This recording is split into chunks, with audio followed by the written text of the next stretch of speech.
for the next 5 minutes, maybe 300 seconds, I'd like to just impart into you something. Now, thinking about our children or Father's Day that's coming up, here's a couple little nuggets that I want to give to you.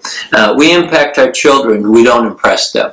It's the way that we impact our children is the way we live our lives. And you know, the way we live our lives is something like this. There's no testimonies in the cemetery because you're gone, but there are testimonials. Why are there testimonials? Because you've left an impact on your child's life, and they begin to tell the things about you.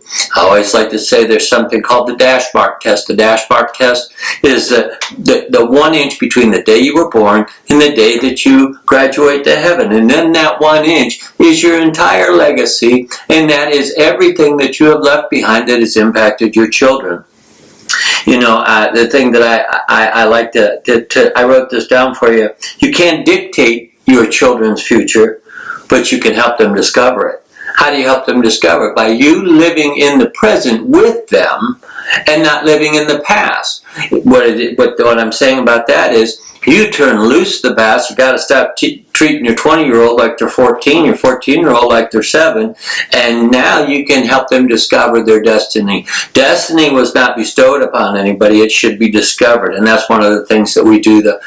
As parents is we look at a child and we look at the outside of them, and then when we look at the outside of them, all of a sudden we say, well, they should be this, or they should be that, or they should be this. Our oldest son, Harry, has a big chest, he's a big kid, he's over 200 pounds, and when he was a little boy, I said he's going to be a football player. And the next thing I know, I'm looking at all these external attributes, but inside of him was this great voice as a singer, and he could sing, but playing football, he really didn't care about. So what we now have to understand is if I would have tried to dictate his future, he would never have discovered, or we would never discover the great voice that was within him. So, and then in leaving a legacy. The thing about leaving a legacy is most people today say, you're harming my legacy, you're damaging my legacy, I have to leave a legacy. Legacies can't be bought nor sold.